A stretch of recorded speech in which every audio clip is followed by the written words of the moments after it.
سيدنا محمد وعلى آله وأصحابه ومن تبعهم وجاهد في سبيله وشريعته ومن دعا بدعوته ومن سنى بسنته إلى يوم الدين. أما بعد، فقد قال الله تعالى في كتابه الكريم: أعوذ بالله من الشيطان الرجيم، بسم الله الرحمن الرحيم.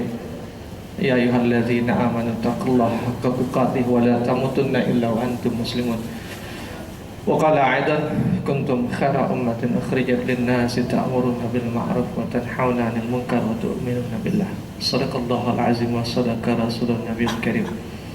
Alhamdulillah, segala puja dan puji bagi Allah, salam dan salam bagi Rasulullah Muhammad sallallahu alaihi wasallam, nabi kita, pemimpin kita, teladan kita, teladan dalam iman, teladan dalam Islam, teladan dalam ibadah, teladan dalam muamalah, teladan dalam dakwah, dan teladan dalam berbagai aktivitas kita sehari-hari lainnya.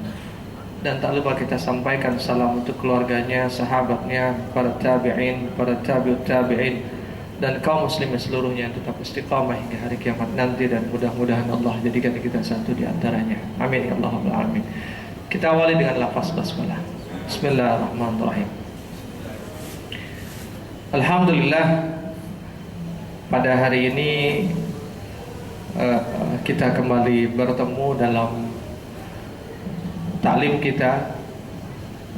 Setidaknya untuk saya, setelah bulan Ramadan inilah pertama kali kita bertemu lagi, maka mumpung masih ada momen 1 atau 2 hari lagi di bulan Syawal, walaupun tidak hanya di bulan Syawal, saya ingin mengucapkan taqabbalallahu minna wa minkum.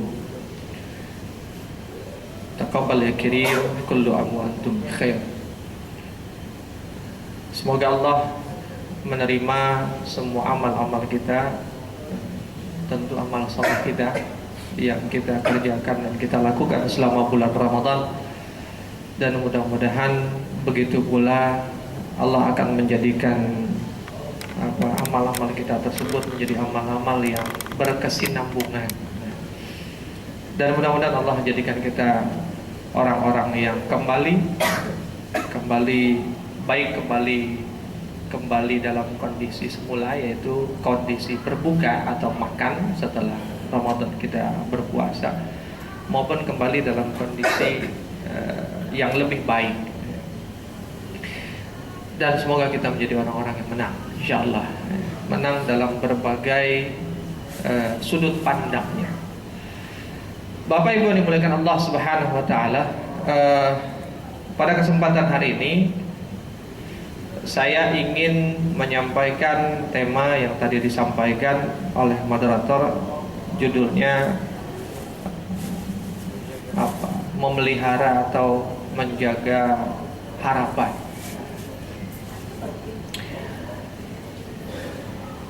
Apa maksudnya? Saya ingin mulai dengan satu ayat.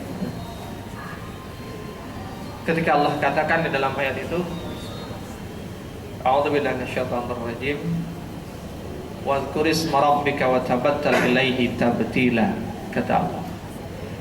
Ini surat Muzammil, ya.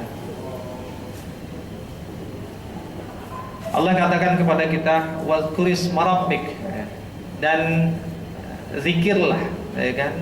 Ingat, zikir itu di dalam bahasa Arab maknanya 2. Jadi dia tidak bisa diterjemahkan dengan bahasa Indonesia yang sederhana. Maknanya dalam bahasa Indonesia itu zikir 2.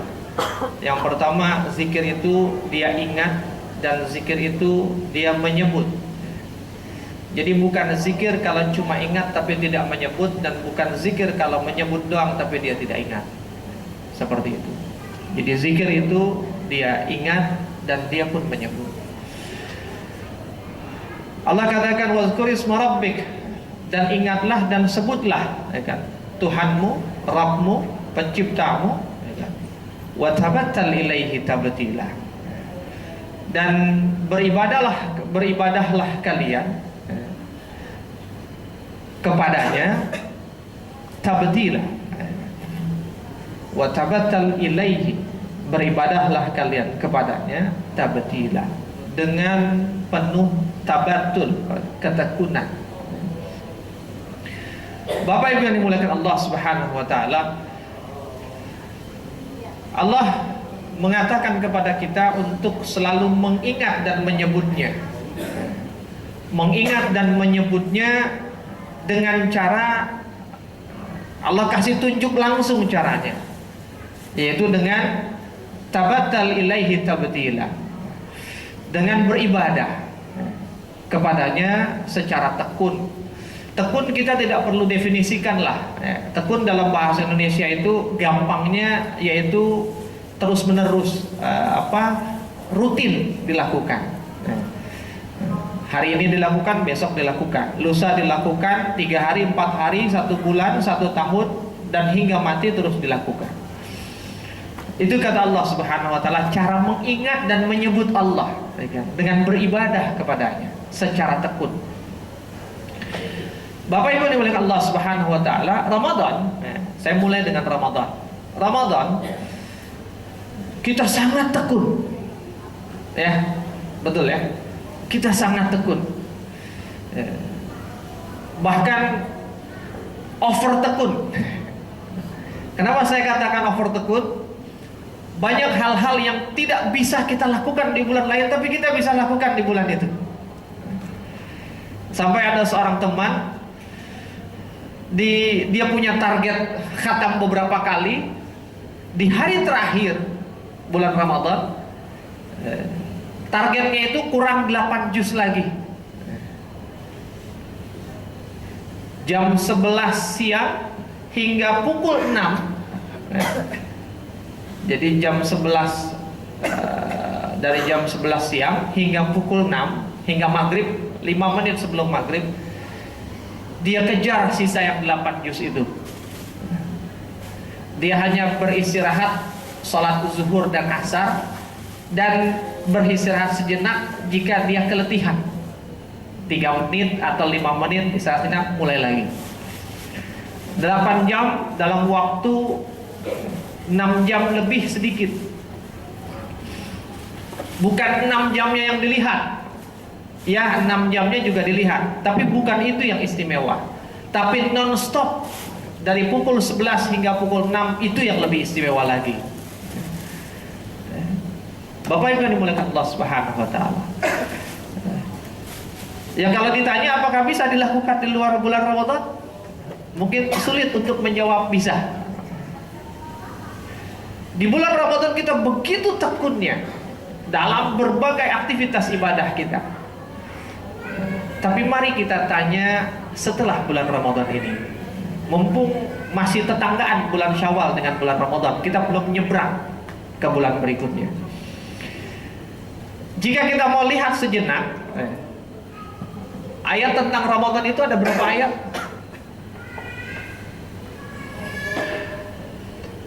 Ada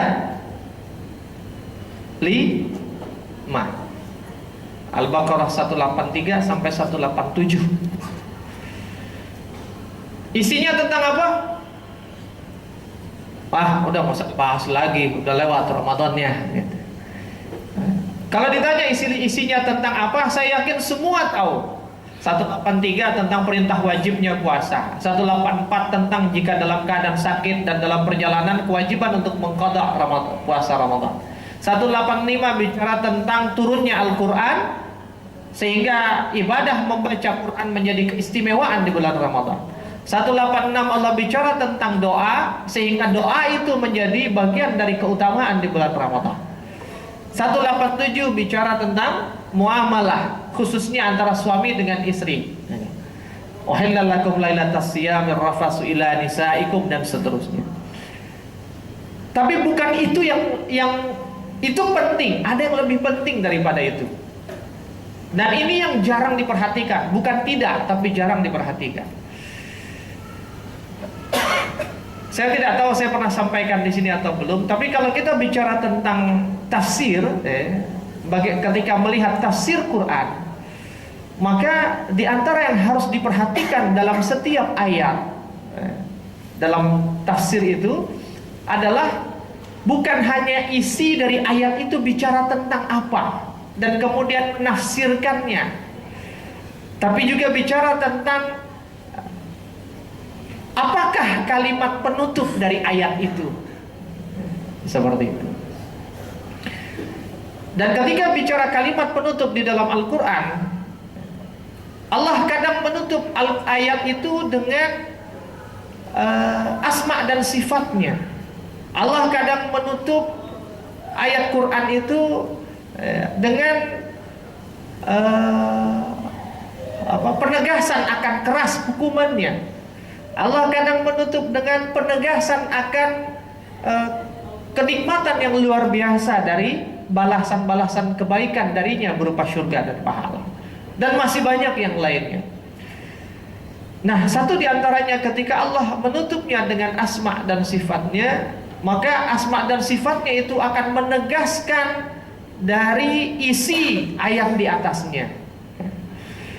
Dan satu diantaranya adalah Allah menutup juga biasanya kadang menutup ayat-ayat itu dengan kalimat-kalimat sebagaimana di dalam 5 ayat di dalam ayat-ayat tentang Ramadan tadi.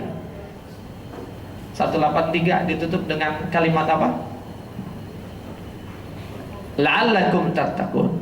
184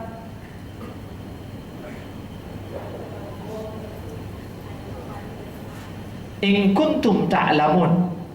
Kalau mau disamakan mirip-mirip dengan la'allakum ta'lamun. 185 Allah tutup dengan apa? La'allakum tashkurun. 186 Allah tutup dengan apa? La'allakum yarshudun. 187 Allah tutup dengan la'allakum tattaqun. Ya, ini bukan kebetulan. Semua ujungnya la'ala. La'ala itu berarti keniscayaan. Artinya apa? La'allakum tattaqun, maka pasti dia akan jadi orang bertakwa.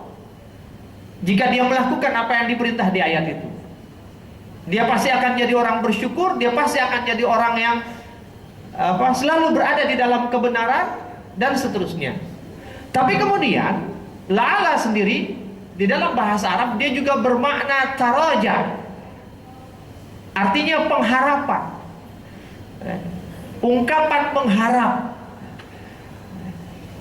Dan di ayat itu Allah punya harapan terhadap hambanya, yang dengan Ramadan dia membangun harapan bahwa hambanya itu akan menjadi orang yang bertakwa, hambanya itu akan menjadi orang yang bersyukur, hambanya itu akan menjadi orang yang selalu berada di dalam akan menjadi orang yang berilmu, hambanya itu akan menjadi orang yang bersyukur, hambanya itu akan menjadi orang yang selalu berada di dalam kebenaran, hambanya itu akan selalu berada menjadi orang-orang bertakwa.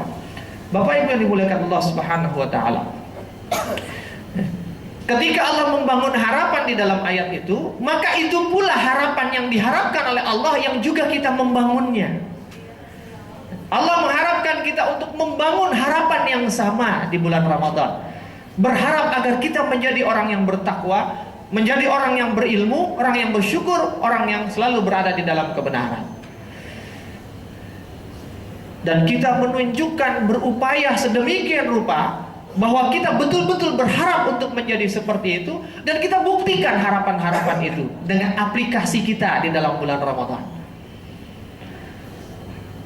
Allah membuka dengan la'allakum tattaqun, agar kita menjadi orang-orang yang bertakwa, dan kita berharap menjadi orang bertakwa.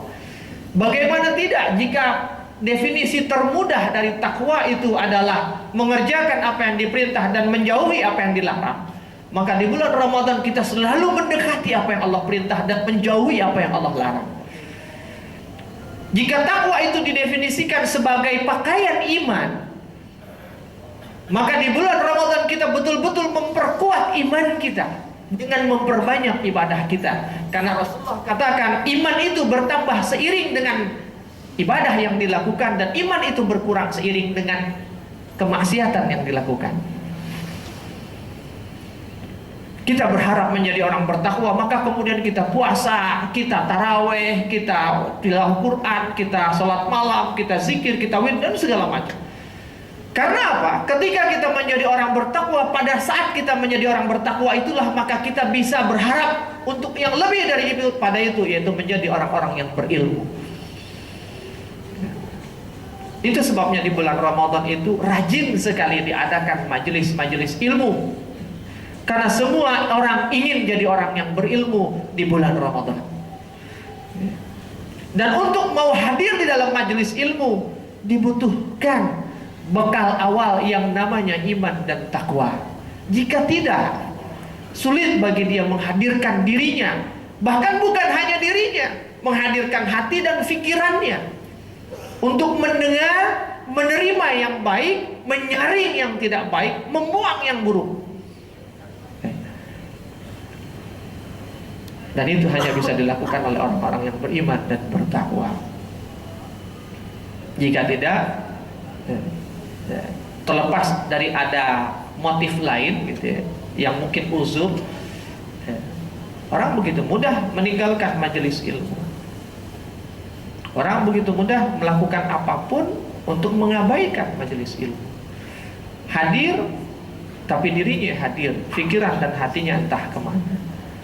Hadir, tapi mungkin dia menutup lubang telinganya, baik dengan jemarinya atau dengan jemari yang non fisik, mendengar tapi sesungguhnya tak mendengar, seperti itu.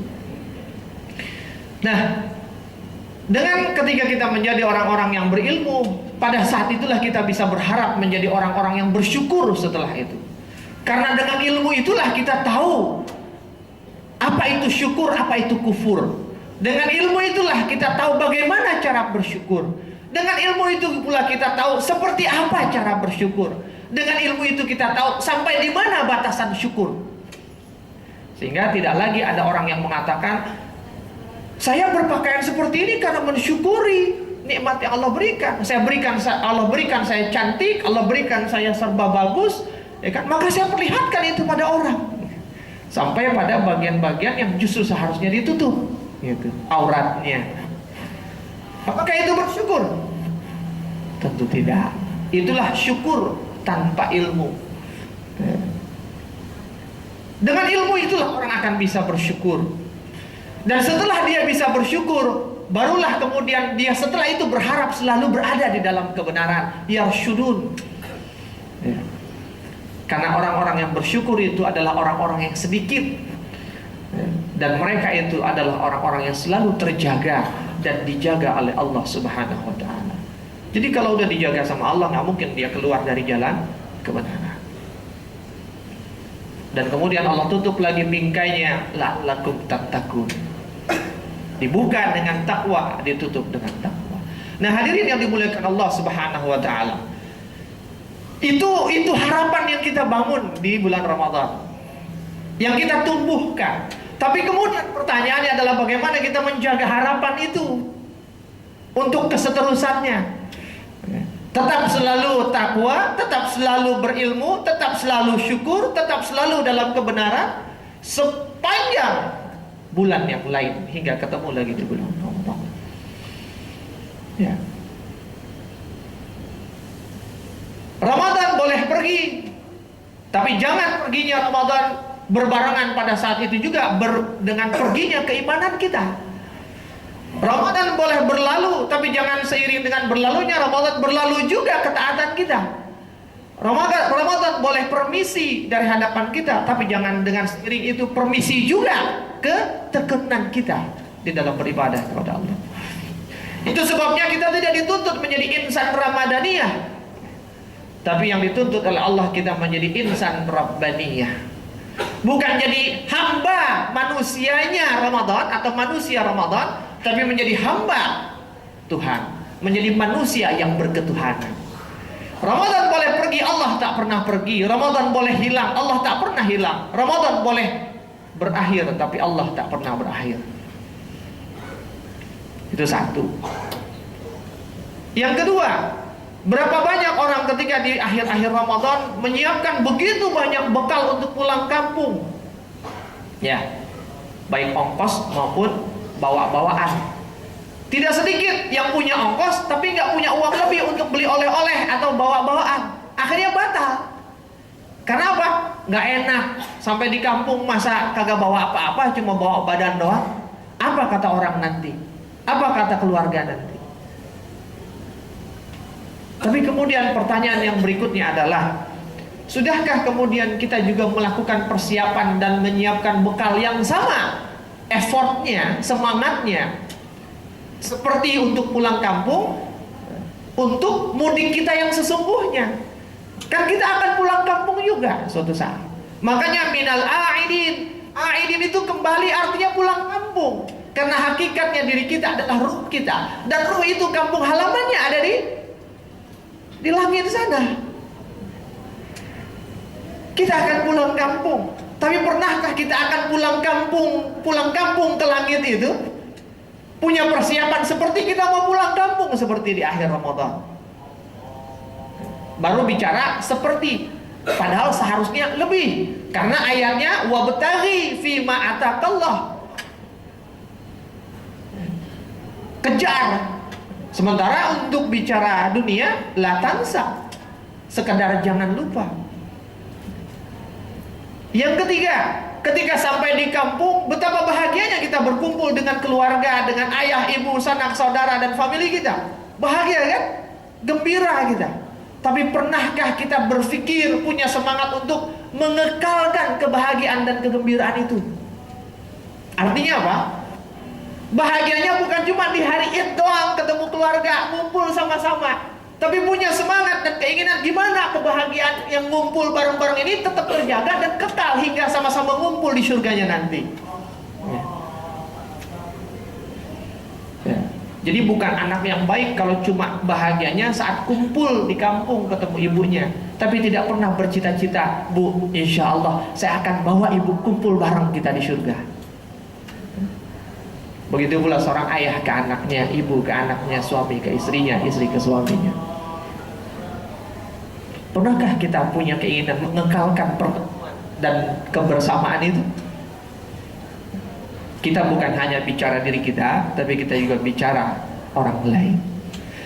Nah, untuk itulah kenapa kemudian saya kutip ayat ini, wazkuri isma rabbika wa tabattal ilaihi tabtila, supaya kita selalu ingat bahwa kita pernah begini dan begitu, maka jaga semangat begini dan begitu kita.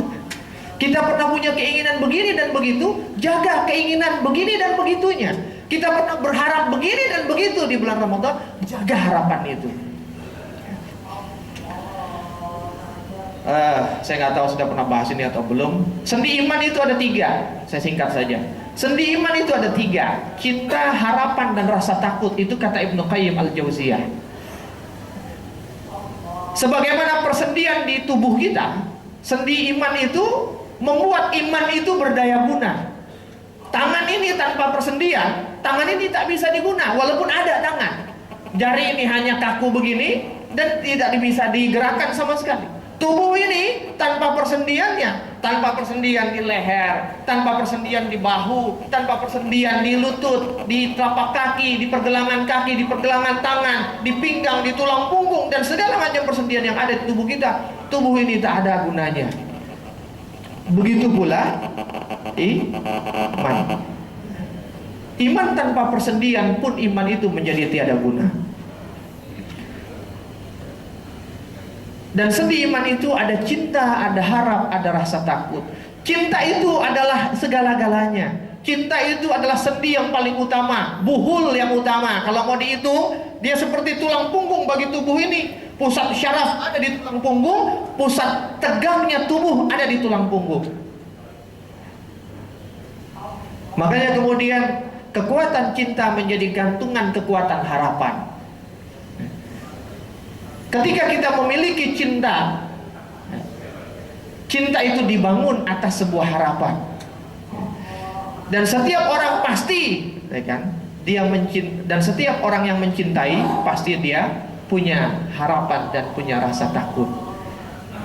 Berawal dari rasa takut, takut neraka, takut dosa, takut miskin, takut ini dan itu, dan karena ketakutan itulah, maka kemudian dia punya harapan, kan gitu. Orang membangun harapan ketika dia punya rasa takut. Tanpa rasa takut dia tidak akan pernah punya harapan. Orang akan punya keberanian ketika dia punya rasa takut. Tanpa rasa takut dia tidak akan pernah punya keberanian. Karena rasa takut itulah kemudian dia mampu mendefinisikan apa yang saya inginkan. Ketika dia takut neraka, dia takut dosa, dia takut miskin, dia takut ini dan itu, pada saat itulah dia membangun harapan. Oh, saya pengen begini dan begitu. Harapan saya ini dan itu. Dan ketika dia membangun harapan, pada saat itulah kemudian dia mencari apa dan siapa yang bisa memenuhi harapan yang dia inginkan tadi. Saya pengen begini, kira-kira siapa atau apa yang bisa memenuhi harapan saya? Saya pengen begitu, kira-kira apa dan siapa yang bisa mewujudkan harapan saya? Dan pada saat itulah dia akan temukan. Ketika dia temukan jawaban apa dan siapanya, pada saat itulah dia akan mencoba untuk mencintai apa dan siapa yang bisa mewujudkan harapan-harapan yang dia inginkan. Ketika kita takut pada nerakanya Allah, maka kemudian kita membangun harapan kepada Allah Subhanahu wa ta'ala. Ya Allah, berikan aku surga, ampuni dosaku, berikan aku pahala. Banyak harapan kita sampai. Dan ketika kita sadar bahwa hanya Allah yang akan bisa memberikan harapan itu, maka kita coba untuk mencintai Allah. Karena tidak mungkin Allah tidak memberikan kepada orang yang mencintainya, melainkan dia pun akan mencintai dirinya. Tapi Allah jangan pernah harap Allah akan memberikan sesuatu kepada seorang hamba jika hamba itu tidak mampu untuk mencintai dirinya.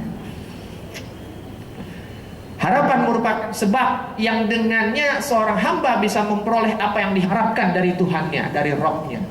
Jadi harapan itu adalah menjadi cikal bakal, sebab utama, sebab asbabun nuzul dari seorang hamba untuk mencapai apa yang diharapkan. Ketika dia tidak punya harapan, dia tidak akan pernah mendapatkan apa yang diharapkan. Bagaimana mendapatkan? Nggak punya harapan. Dan harapan itu tidak akan pernah ada jika dia tidak punya rasa takut. Jadi tumbuhkan rasa takut, pada saat itu akan tumbuh harapan. Ketika tumbuh harapan, maka akan tumbuh cinta. Itulah sendi iman, kata Ibnu Qayyim al-Jauziyah.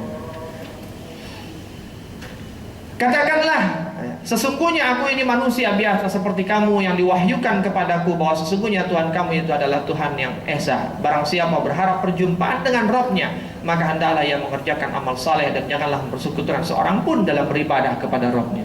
Dan tidak ada harapan yang lebih besar, lebih tinggi, lebih dahsyat selain daripada harapan untuk berjumpa, bertemu dengan Allah Subhanahu wa ta'ala. Hadirin yang dimuliakan Allah Subhanahu wa ta'ala, tadi yang tertinggi sendi iman itu adalah iman, cinta. Cinta itu lebih tinggi daripada harapan. Jika orang sudah mencinta, maka dia tidak ingin berpisah berlama-lama. Betul kan? Ada yang belum pernah mencintai di sini? Saya yakin semua sudah. Jika kita mencintai, maka kita tidak ingin terpisah dari apa atau siapa yang kita cintai. Seandainya pun terpisah, kita nggak ingin lama-lama, pengen segera ketemu.